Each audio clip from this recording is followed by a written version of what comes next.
자, 얘들아, 이제부터는 선생님이랑 조선 후기의 정치 변동에 대해서 알아볼 겁니다. 지난 시간까지는 선생님이랑 임진왜란과 병자호란에 대해서 살펴봤고요. 우리는 이 임진왜란 이후부터를 조선 후기라고 합니다. 그리고 오늘 선생님이랑 조선 후기 정치 변동을 살펴볼 건데, 이 파트는 굉장히 내용도 복잡하고 약간 어렵게 다가올 수도 있어. 그래서 선생님의 설명을 주의 집중해서 꼭 잘 들으셔야 하고요. 오늘 소제목을 보면 일단 붕당 정치, 지난 시간에 배운 붕당 정치가 어떻게 전개되고 그 다음에 어떻게 변질되는지를 살펴볼 거고요. 그리고 이 붕당 정치의 변질을 해결하기 위해서 탕평책이란 것을 왕들이 실시합니다. 그래서 탕평책을 실시한 왕 두 명이 있는데 이 두 명의 왕이 굉장히 중요하고요. 이 두 명의 왕은 꼭 여러분들이 기억을 해주셔야 합니다.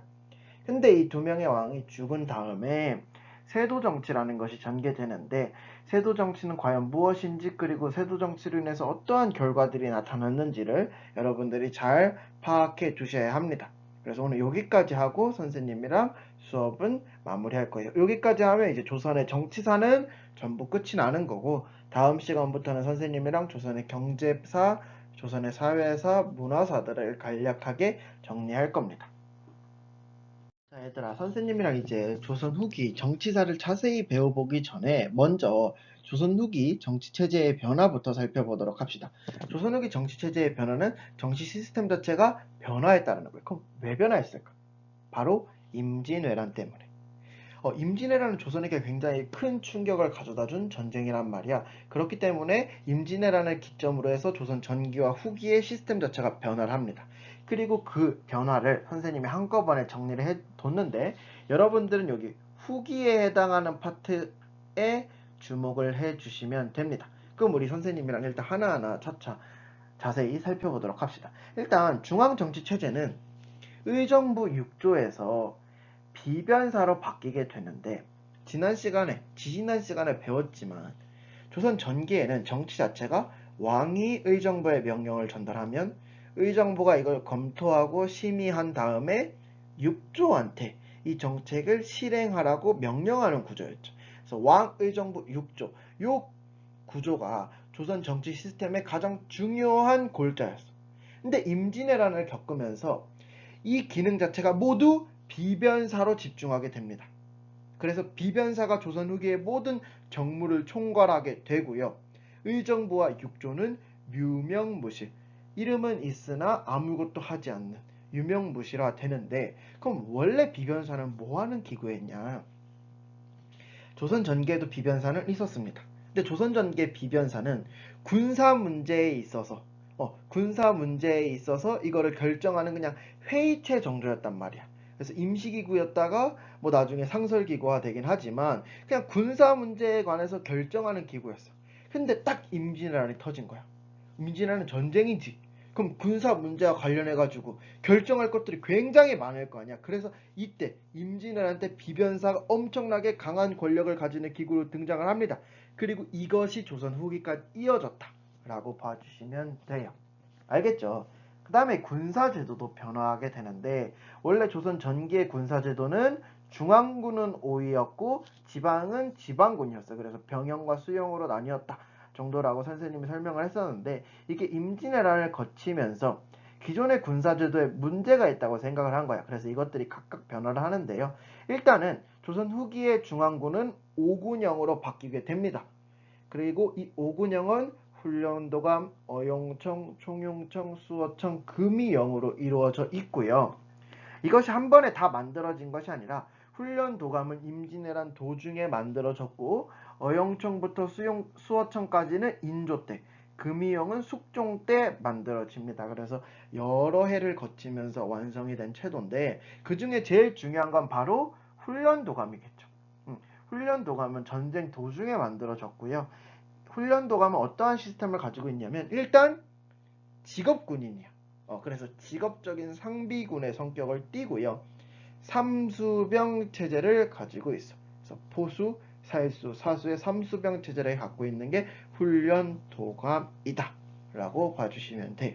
그 다음에 지방군은 소구군 체제로 바뀌게 되는데, 소고군은 뭐냐면 예비군의 성격을 띈다고도 봐도 돼.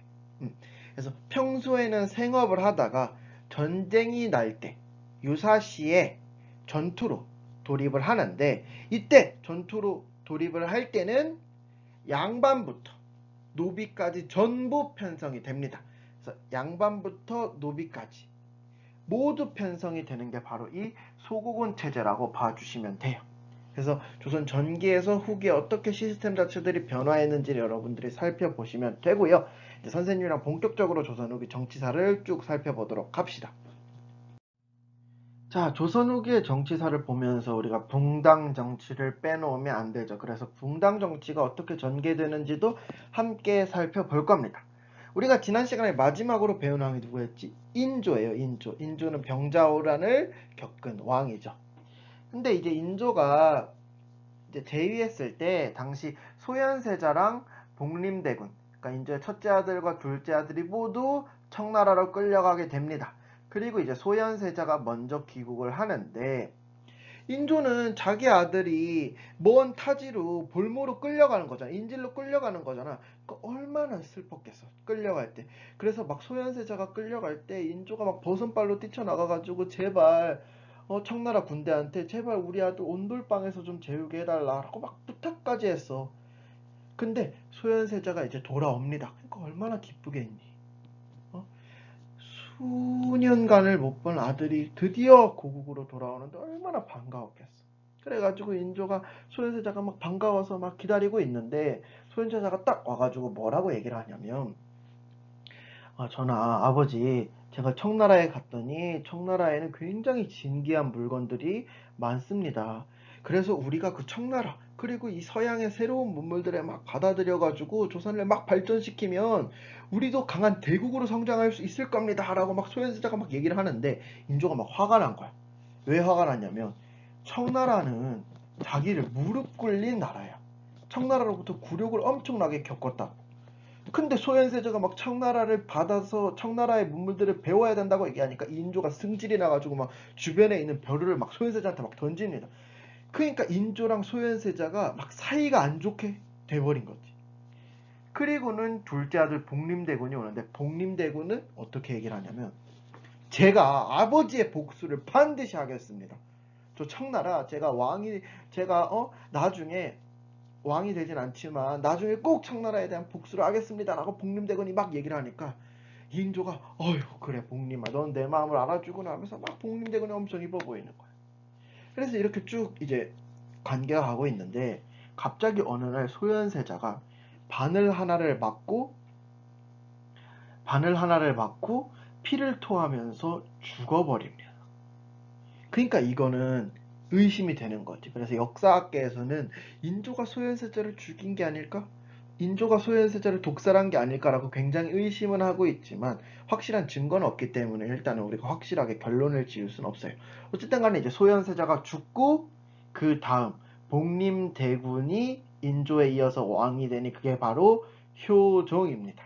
그럼 효종은 아까 말했듯이 아버지에 대한 복수를 꿈꿨겠지. 그래서 효종 때는 북벌론이 대두되게 되는데요. 북벌론은 말 그대로 조선의 군사력을 키워서 청나라를 치자라는 주장이 바로 북벌론이에요. 그리고 북벌론을 이끌었던 건 바로 당시 정치계의 거물이라고 불렸던 송시열이라는 사람인데, 어쨌든 간에 북벌론이 막 대두가 됐는데 별다른 성과는 거두지 못합니다.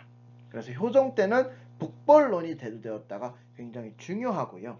그 다음에 효종 때 붕당의 상황을 보면 인조 때는 이제 서인과 남인이 함께 연합정권을 이루었다 그랬잖아. 그게 효종 때도 이어서 갑니다. 그래서 서인이 주도하고 남인이 이를 따르는 붕당의 형태가 지속되었다라고 봐주시면 돼요. 근데 이 붕당이 효종의 아들 현종 때부터 흔들리기 시작합니다. 즉 서인과 남인이 이제 본격적으로 한판 붙는다는 말이지. 그럼 얘네들이 왜 붙었냐? 바로 예속논쟁 때문에 붙는데, 선생님 예속논쟁 이름도 너무 어려워요. 선생님이 예속논쟁에 대해 좀 재밌게 알려두도록 할게요. 예속논쟁은 얘들아 자의 대비의 상복 문제 때문에 일어난 건데, 선생님 자의 대비의 상복 이것도 뭐예요? 선생님이 아주 알려줄게요. 인조가 이제 한 60살쯤 됐을 때 인조의 원래 부인이 일련왕후 황씨는 죽었거든. 그래서 인조가 60살 때 14살짜리 부인을 드립니다. 그게 바로 장렬왕후 조씨야. 그리고 인조가 죽어버렸는데 인조가 죽으니까 장렬왕후 조씨는 자연스럽게 왕의 어머니인 자의대비가 된 거지. 근데 사실 자의대비는 효종보다 나이가 어립니다. 그러니까 자기 아들보다 나이가 어린 아이러니한 상황이 발생을 한 거야. 이러한 상황에서 효종이 죽어버리네. 효종이 죽으니까 이제 나라의 종친들은 모두 상복, 흰색 옷을 입어야겠지. 근데 이 자의대비가 상복을 몇 년 입어야 되느냐를 가지고 서인과 남인이 한판 붙게 됩니다. 이게 바로 첫 번째 예송이라 그래서 1차 예송이라고 하죠. 1차 예송은 효종이 죽었을 때 자의대비가 상복을 몇 년 입느냐, 흰색 옷을 몇 년 입느냐 가지고 얘기가 나온 거야. 그럼 당시 서인과 남인이 어떠한 주장들을 했는지 살펴보도록 합시다. 일단 서인은 효종이 둘째 아들이 있잖아. 그러니까 효종이 둘째 아들이니까 사대부의 법에 따라서 자의대비는 상복을 1년만 입어도 된다라고 주장을 해. 그러니까 효종이 둘째 아들이고 사대부의 법도에 따르면 자의대비는 1년만 상복을 입어도 된다라는 거지. 근데 남인은 사대부의 법도에 따르면 둘째 아들이 죽었을 때 어머니가 상복을 1년만 입는 거 맞아. 근데 효종은 왕이야. 그리고 여긴 왕실이니까 왕이 죽었으니까 사대부의 법도가 아니라 왕실이 죽었으니까 왕실은 특별하니까 3년을 입어야 돼. 자의대비는 3년을 입어야 돼 라고 주장을 한 거예요. 그래서 서인과 남인이 1년선과 3년설로 막 대립을 하는데 현종은 누구의 편을 드냐면 너네 같으면 누구의 편을 들까? 선생님이었으면 남인의 편을 들어요. 왜? 서인은 사대부, 자기 양반들의 법도를 왕실에다가 갖다 댄 거잖아. 근데 남인은 왕실은 특별하고 왕실은 중요하다는 걸 계속 강조하잖아. 그러니까 선생님 같으면 남인의 편을 들었을 텐데 현종은 서인의 편을 들어줍니다. 그래서 1차 예송에서는 서인이 승리를 해요. 그럼 왜 현종이 서인의 편을 들었냐면 이때는 현종이 집권하고 초기란 말이야. 그러니까 당시 집권 세력이었던 서인과 적을 질 필요가 없는 거야. 그래서 서인의 손을 들어줍니다. 그리고 이러한 상황 속에서 현종의 어머니이자 효종의 부인이었던 인선왕후 또 인선대비가 죽음을 맞이합니다. 근데 문제는 이 자의대비 아직도 살아있네. 그래서 인선대비가 죽었을 때 자의대비가 상복을 몇 년 입느냐를 가지고 또 서인과 남인이 한판 붙게 됩니다. 서인은 똑같아. 아니 둘째 며느리니까 사대부의 법도에 따르면 9개월만 입으면 된다. 근데 남인은 아니 사대부의 법도를 왕실에 갖다 대느냐. 왕실은 특별하니까 1년만 입어도 된다 라고 주장을 해. 근데 이때는 현종이 집권하고 좀 시간이 흐른 데여서 현종의 왕권이 좀 탄탄했고요. 그 다음에 서인 자체도 말이 안 되잖아. 사대부의 법도를 어떻게 왕한테 갖다 드려. 그래가지고 야 서인 너네 어떻게 사대부의 법도를 나한테 갖다 드리느냐. 너네 졸로 가 하면서 남인의 편을 들어주면서 예속 논쟁의 결과 남인이 집권 세력으로 서인이 비집권 세력으로 내려오게 됩니다. 그리고 이제 그 다음은 우리 다음 페이지 가서 살펴볼게요. 자, 얘들아, 이제 다시 정리를 해보면, 현종 때 그래서 예속 논쟁의 결과, 남인이 집권 세력이 되고, 서인이 비집권 세력으로 추락하게 됩니다. 그리고 이제 현종에 이어서 숙종이 왕이 되는데, 숙종은 자기 아버지가 붕당 때문에 굉장히 힘들어하는 걸 봤단 말이야. 그래서 숙종은 최초로 탕평책을 실시하려고 합니다. 탕평책은 뭔가 당파 간의 견제와 싸움을 무마하고, 당파 간의 균형을 추구하는 정책이 바로 탕평책인데요. 이 탕평책을 숙종은 제대로 실시하지 못합니다. 그래서 실패했다고 역사학자들은 평가를 하고요. 그러니까 숙종은 탕평책을 어떻게 실시를 하냐면 이 당파 간의 균형을 꾀해야 되는데 숙종은 그냥 서인과 남인 중에 자기가 마음에 드는 정치 세력을 마음대로 갖다 씁니다. 그리고 자기가 마음에 안 들어하면 그냥 갖다 버려. 그래서 서인과 남인 중에 서인이 마음에 들면 서인을 갖다 썼다가 서인이 마음에 안 들어줘? 그럼 다시 남인을 갖다 써. 그다음에 남인이 또 마음에 안 들어? 그럼 서인을 다시 갖다 쓰는 거란 말이야. 그러니까 정치 세력 자체가 균형보다는 그냥 휙 바뀌게 되는 거죠. 그래서 정치 세력이 휙 바뀌게 되는 현상이 숙종 때 일어나고요. 이거를 우리는 환국이라고 합니다. 그래서 숙종 때 세 차례의 환국이 발생을 하는데 이 환국이 어떻게 일어나는지 선생님이랑 하나씩 살펴보도록 할게요. 가장 먼저 일어나는 환국은 경신환국입니다. 경신환국은 뭐냐면 당시 남인의 수장이었던 허적이 자기 집에서 연애를 하는데 햇빛이 너무 많이 비추는 거야. 그럼 천막을 쳐야 되잖아. 근데 숙종의 허락도 안 받고 왕실의 천막을 막 갖다 썼대. 그러니까 숙종 입장에서는 어이씨 내 왕실의 물건을 왕의 허락도 안 받고 마음대로 막 갖다 써? 안 되겠다. 남인 절로 가 하면서 남인을 비집권 세력으로 만들고 서인을 집권 세력으로 등극시킵니다. 이게 바로 경신환국이에요. 진짜 별거 아니죠. 그 다음에 이제 두 번째로 기사왕국이 일어나는데 기사왕국 때부터는 우리 숙종의 가계도와 함께 봐야 돼요. 그래서 선생님이 숙종의 가계도를 가져왔습니다. 여러분들이 기억해 두셔야 될 사람만 선생님이 표시를 해볼게요. 숙종에게 일단은 본부인은 누구냐면 인현왕후라는 사람이 있어요. 이 사람이 중전이에요. 그러니까 본부인이라고 봐주시면 돼. 그 다음에 숙종에 이제 후궁들이 꽤 있는데 숙종의 후궁 중에 한 명이 누구냐면 여러분들이 드라마에서 한 번쯤은 봤을 장희빈입니다. 그리고 장희빈과 숙종 사이에서는 아들이 한 명 있죠. 그게 바로 숙종에 이어서 왕이 되는 경종입니다. 그 다음에 세 번째로 숙종의 세 번째 여자는 바로 숙빈 최씨라는 사람이야. 이 숙빈 최씨는 무수리 출신이고요. 그러니까 소위 말하면 노비 출신, 천민 출신이라고 보면 돼. 근데 이 천민 출신인 숙빈 최씨와 숙종이 눈이 맞아서 아들을 낳습니다. 그 아들이 바로 누구냐면 여기는 영조라고 나와 있지만 바로 연인군이에요. 그래서 이러한 관계들을 여러분들이 기억을 해두시고 선생님이랑 한꺼번에 배워보도록 할게요. 숙종이 처음에는 이제 희빈 장씨를 엄청나게 좋아합니다. 왜 그러냐면 중전 같은 경우는 얘들아 본부인 같은 경우는 거의 정략 결혼이야. 그러니까 당시에 명망 있는 정치 세력과 이제 결혼을 하는 거기 때문에 왕의 의사가 크게 반영이 되지 않습니다. 근데 후궁은 왕이 직접 선택해서 드리는 거기 때문에 왕의 마음 자체가 100% 반영이 되는 거죠. 그래서 숙종은 처음에는 희빈 장씨를 엄청나게 좋아합니다. 그리고 희빈 장씨와 아들을 낳으니 그게 경종이야. 그러니까 경종이 얼마나 예뻤겠어. 그래서 경종을 바로 원자로 책봉하고 이제 자기를 이어서 왕이 될 세자로 책봉을 하려고 하는데 이때 서인에서 난리가 난 거야.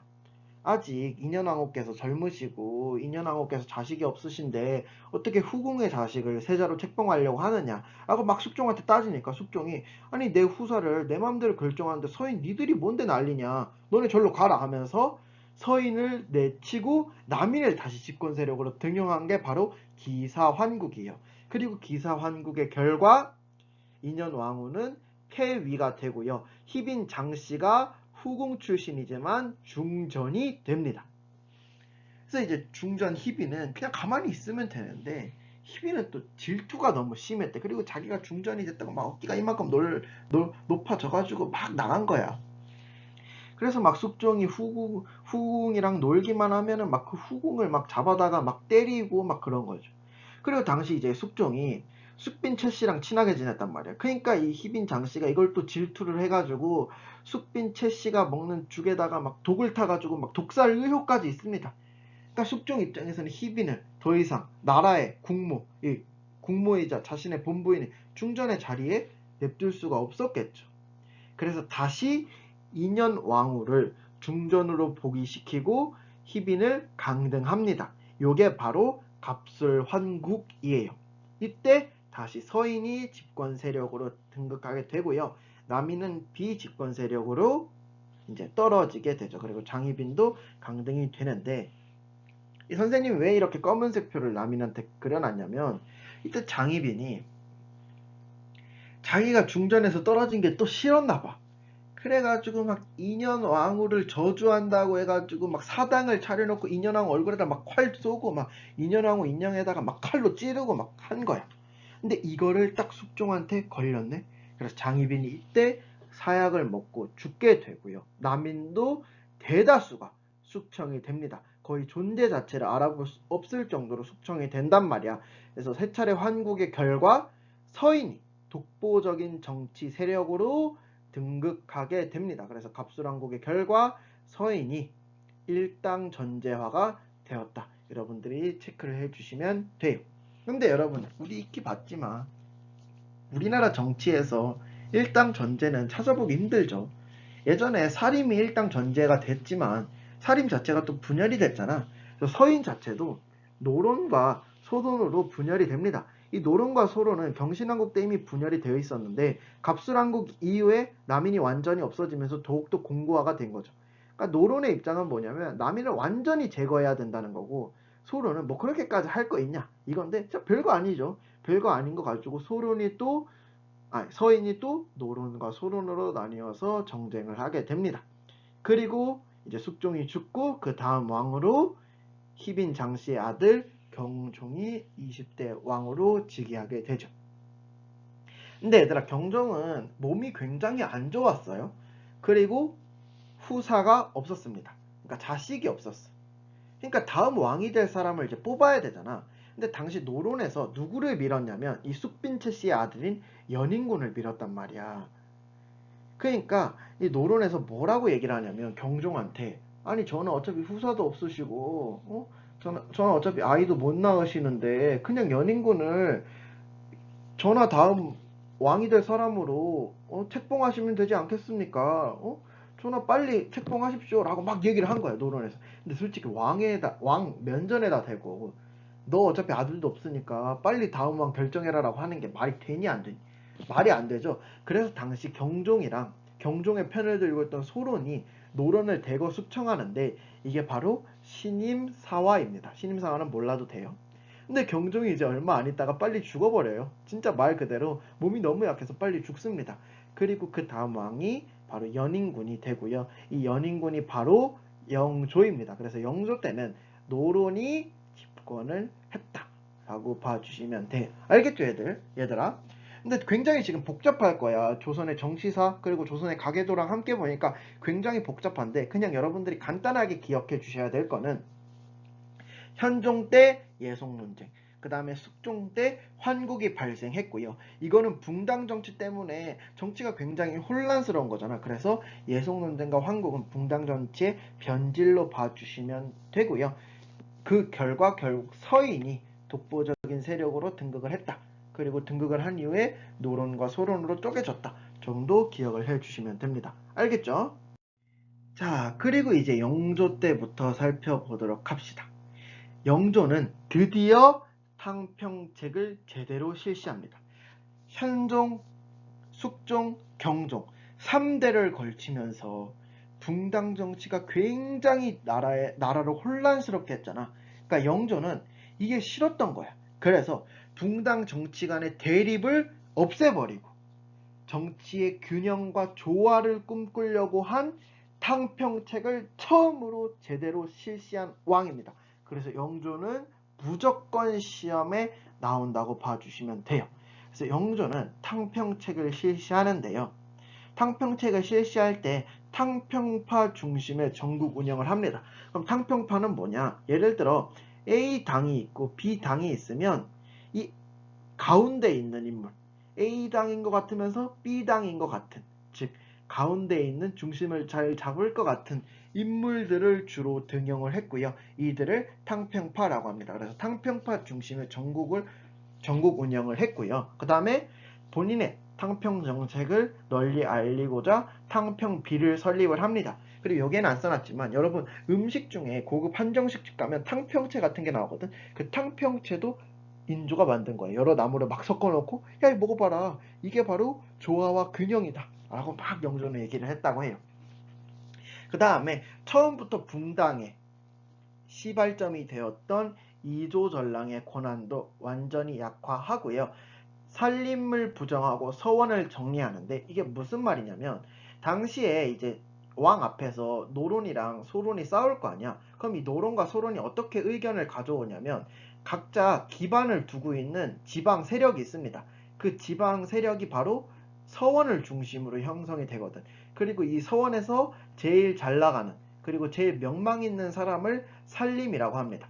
그럼 각자 지방에 있는 서원에서 의견을 수합해. 그러니까 어떠한 의제가 있으면 이거에 대한 의견을 각자 지방 서원에서 막 수합을 하는 거예요. 그리고 이 여론을 형성하는 사람이 바로 산림이라는 대빵입니다. 그래서 이 여론을 수합해가지고 산림이 조정에 있는, 그러니까 왕 앞에 있는 노론 대신한테 알려주고, 여기도 똑같이 이렇게 알려주면 얘네들끼리 싸우는 거란 말이에요. 그래서 영조는 이 붕당의 근원 자체가 지방에 있는 서원과 산림이라고 생각했어요. 그래서 이 산림의 존재를 부정하고요. 그 다음에 서원도 정리를 하는데, 당시 1000개 정도의 서원이 있었거든. 근데 그 중에 400개 정도를 정리를 합니다. 그래서 600개만 남기는 게 바로 영조의 서원 정리라고 봐주시면 돼요. 그 다음에 당시 농민들이 굉장히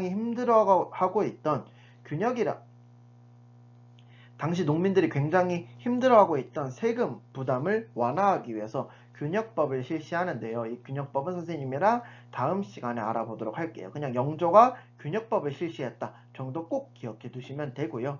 그 다음에 영조는 어렸을 때부터 사가, 그러니까 궁궐 밖에서 생활을 했기 때문에 백성들의 고충을 굉장히 잘 압니다. 그래서 삼심제, 백성이 억울한 일을 당했을 때는 3번 재판을 할 수 있게 하는 삼심제도와, 그 다음에 백성이 억울한 얘기를 왕한테 할 수 있는 신문고 등을 부활시키고요.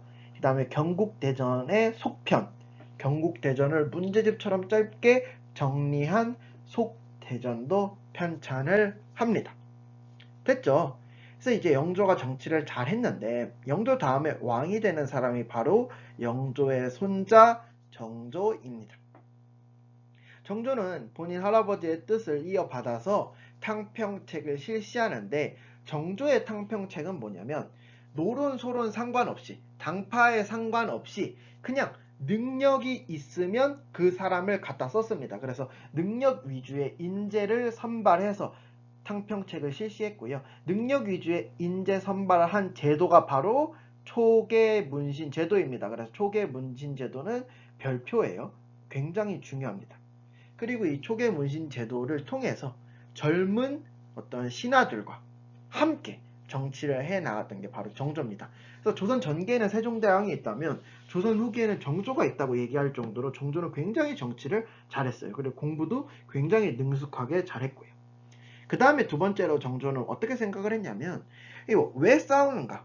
붕당이 왜 싸우는가를 생각해 봤을 때 왕의 권한이 약하면 결국 신하들끼리 싸우게 되는구나 라고 정조는 생각했어. 그래서 왕권 강화를 실시하는데, 왕권 강화를 실시하는 과정에서 정책을 연구하는 규장각을 설치하고요. 그 다음에 본인의 친위부대, 국왕의 친위부대인 장용영을 설치합니다. 그래서 정조의 개혁기구로서 규장각과 장용영이 존재했다. 여러분이 이것도 알아두셔야 돼요. 그 다음에 영조가 속대전을 편찬했다면 정조는 대전통편을 편찬하는데, 대전통편은 여태까지 조선에 있는 법전을 다 통합해가지고 편찬을 한 거야.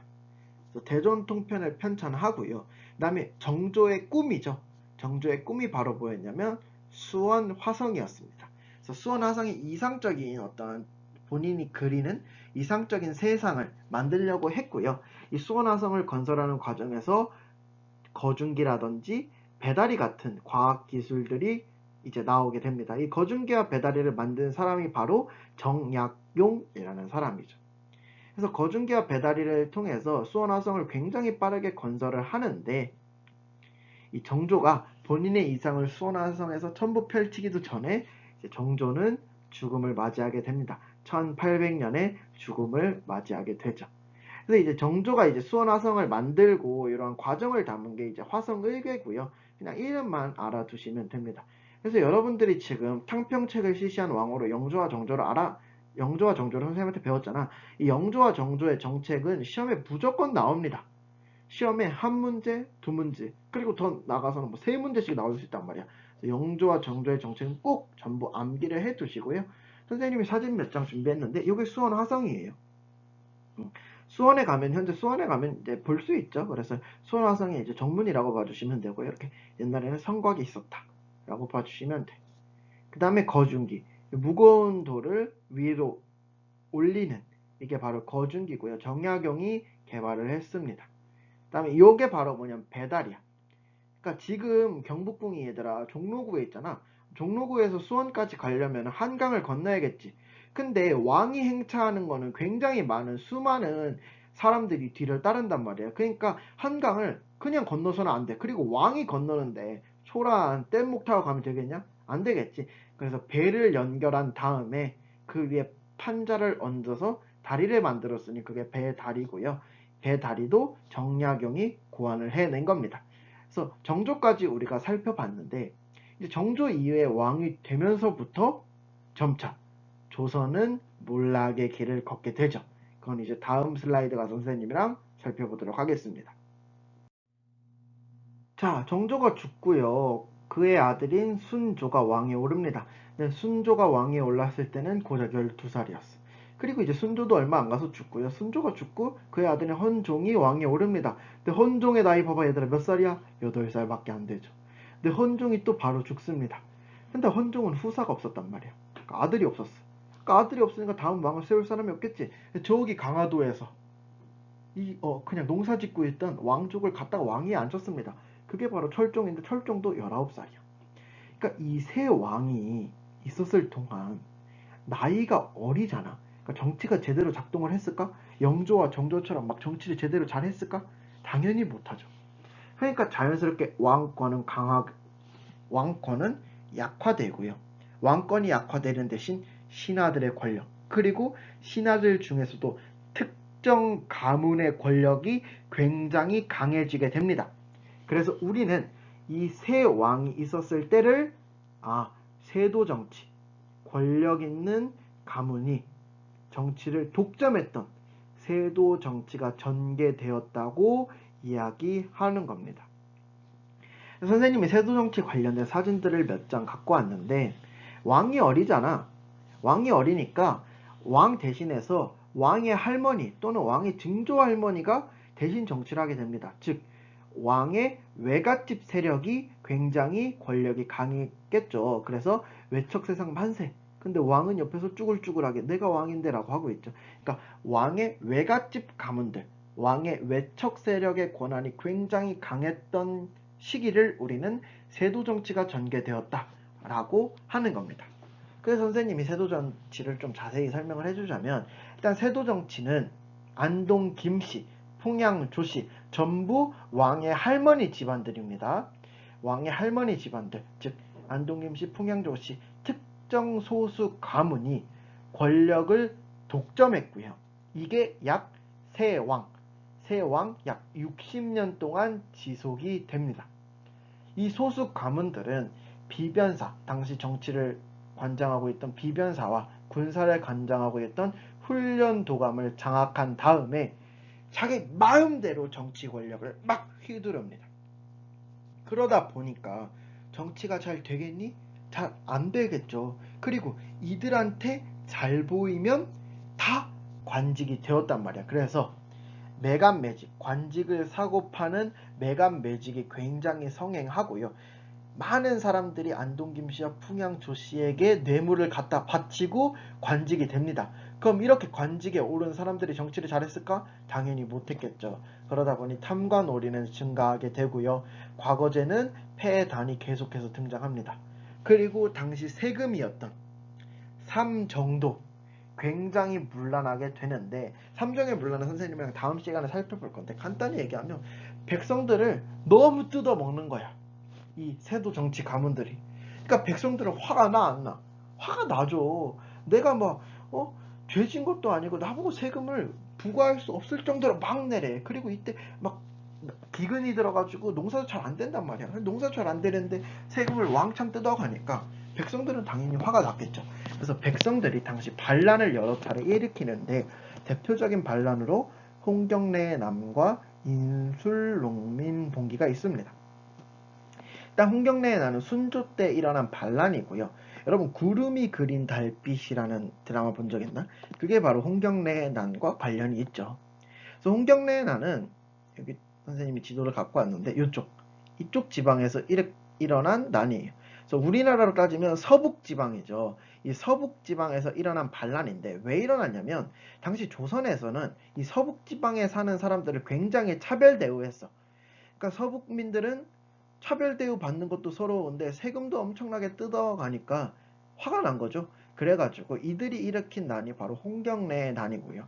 몰락한 양반, 그리고 노동자, 농민 등이 반란을 일으켰고 이들이 이쪽 지방을 완전히 장악을 합니다. 근데 관군에 의해서 실패하게 되죠. 이거 실패예요. 실패하게 되죠. 그래서 이렇게 홍경래의 난이 끝나고요. 그 다음에 철종 때는 임술농민봉기가 일어나는데 임술농민봉기는 처음에 여기 진주에서 시작을 합니다. 근데 이 진주에서 시작한 난이 전국적으로 퍼지게 되고요. 나중에는 여기 제일 위쪽으로는 함흥, 그 다음에 아래로는 제주도까지 임술농민봉기가 확산이 됩니다. 그래서 처음에는 진주농민봉기라고 불렸다가 이게 전국적으로 확산이 되니까 임술년에 일어난 농민봉기, 그래서 임술농민봉기로 나중에 이름이 바뀌게 된 거고요. 이거는 아까 말했지만 백성들의 세금을 너무 많이 뜯어가서 그리고 탐관오리들 때문에 일어난 게 바로 임술농민봉기예요. 근데 큰 성과는 없었습니다. 알겠죠? 그래서 여기까지가 이제 조선 후기의 정치사고요. 얘들아, 철종 다음에 왕이 되는 사람은 바로 고종이거든. 근데 고종 때부터는 우리가 근현대사라고 부릅니다. 조선시대라고 부르지 않고 근현대사라고 불러요. 그래서 그거는 선생님이랑 다음 대주제인 근현대사를 살펴보면서 선생님이랑 구체적으로 알아보도록 하고요. 오늘 배운 포인트 다시 정리해 보자면 효종 때는 북벌, 그 다음에 현종 때는 예송, 숙종 때는 환국이 일어나면서 어떠한 분당 정치가 변질되게 되고요. 이거를 바로 잡으려고 했던 왕이 누구다? 영조와 정조. 각각 탕평책을 실시했는데 어떠한 내용들을 주로 탕평책에서 실시했는지는 여러분들이 꼼꼼히 살펴봐 두셔야 됩니다. 근데 정조가 죽고 나서부터 어린 왕들이 등장하게 되죠. 어린 왕들이 등장하면서 왕의 외척 세력, 특히 특정 소수 가문들이 정치 권력을 독점하는 세도 정치가 등장하게 되고요. 이 세도 정치 기간에 매감 매직이 활성화되고 탐관오래도 증가하고 백성들한테 세금을 너무 많이 뜯어가는 삼정의 문란이 일어나게 되었다. 그래서 농민들은 이에 대한 반발로 홍경래의 난과 임술농민봉기를 일으켰다로 여러분들이 정리를 해두시면 됩니다. 알겠죠? 자, 그럼 이제 다음 시간부터는 선생님이랑 조선의 정치사는 전부 봤으니까 조선의 경제사, 조선의 사회사, 조선의 문화사를 간단하게 한 주제로만 볼 거예요. 경제사 같은 경우는 세금을 걷는 제도가 어떻게 변화했는지, 그 다음에 사회사 같은 경우는 신분제도가 어떻게 변화했는지, 그 다음에 문화사 같은 경우는 조선의 사상 같은 게 어떻게 변화했는지를 선생님이랑 살펴보도록 할게요. 알겠죠? 다음 시간에 만나도록 합시다. 수고했어요. 안녕.